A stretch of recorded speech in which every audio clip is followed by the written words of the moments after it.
தென்காசி அருகே சட்டவிரோதமாக செயல்படும் செங்கல் சூளைகள் குறித்து புகார் அளித்த தன்னை சூளை உரிமையாளர்களிடம் அதிகாரிகள் காட்டிக் கொடுத்ததாக சமூக ஆர்வலர்கள் அளித்துள்ள குற்றச்சாட்டு பரபரப்பை ஏற்படுத்தியுள்ளது.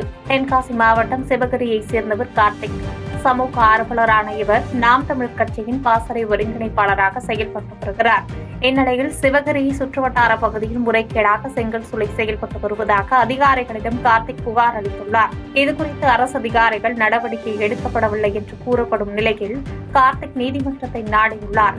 இந்நிலையில் செங்கல் சூளையின் உரிமையாளர்கள் அடியாட்களை கொண்டு கார்த்திக்கை சரமாரியாக தாக்கியுள்ளனர். இதில் காயமடைந்த கார்த்திக் தென்காசி அரசு மருத்துவமனையில் சிகிச்சைக்காக அனுமதிக்கப்பட்டார்.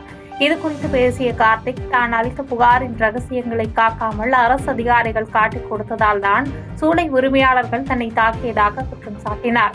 மேலும் இது தொடர்பாக அரசு தகுந்த நடவடிக்கை மேற்கொள்ள வேண்டும் எனவும் அவர் கோரிக்கை விடுத்தார்.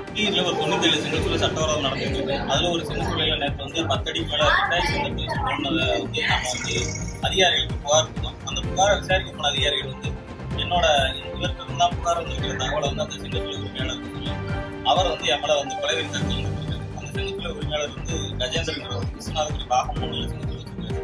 அவரோட மர்மம் ஒரு வழக்கறிஞர் சதீஷ்.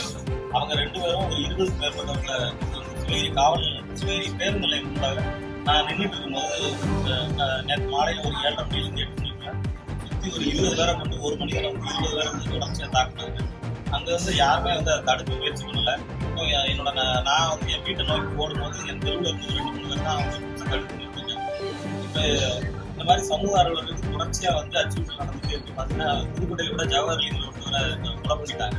இப்போ எங்களை மாதிரி ஆட்களுக்கு இந்த மாதிரி நீங்கள் பாதுகாப்பு கொடுக்கணும்னு என்னோட. பாதகம் செய்பவரை கண்டால் நாம் பயம் கொள்ளலாகாது பாப்பா.